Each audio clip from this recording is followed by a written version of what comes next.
തിരുവനന്തപുരത്ത് ലഹരി മരുന്നുമായി അഭിഭാഷകൻ പിടിയിൽ. നാഗർകോവിൽ വടിവീശ്വരം സ്വദേശി ശക്തിവേലാണ് പിടിയിലായത്. വിദ്യാർത്ഥികളെ കേന്ദ്രീകരിച്ചുള്ള വിൽപ്പനയ്ക്കാണ് ലഹരി മരുന്ന് കൈവശം വെച്ചിരുന്നതെന്ന് പോലീസ് വ്യക്തമാക്കി. വിവരങ്ങളുമായി ഹാൻസ് ജോൺ ചേരുന്നുണ്ട്.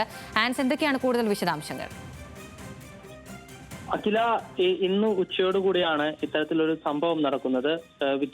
സ്കൂൾ കോളേജ് വിദ്യാർത്ഥികളെ കേന്ദ്രീകരിച്ച് വിൽപ്പന നടത്തുവാനായി ഇയാളുടെ കൈവശം വച്ചിരുന്ന ലഹരി മരുന്നുകളാണ് ഇപ്പോൾ പോലീസ് പിടികൂടിയിരിക്കുന്നത്. നാഗർകോവിൽ വടിവീശ്വരം സ്വദേശിയായിട്ടുള്ള ശക്തിവേലിനെയാണ് കോട്ടാർ പോലീസിന്റെ പ്രത്യേക അന്വേഷണ സംഘം പിടികൂടിയത്. ഇയാളുടെ പക്കൽ നിന്നും 12 ഗ്രാം മെത്താഫെറ്റാമൈനും അതിനോടൊപ്പം തന്നെ 0.42 മില്ലിഗ്രാം LSD സ്റ്റാമ്പുമാണ് ഇപ്പോൾ പോലീസ് കണ്ടെത്തിയിരിക്കുന്നത്. ഇയാൾ ഇത് എവിടെ നിന്നാണ് ഇത്തരത്തിൽ ലഹരി മരുന്നുകൾ കൊണ്ടുവന്നത് എന്ന കാര്യത്തിൽ പോലീസിന് വന്നിട്ടില്ല.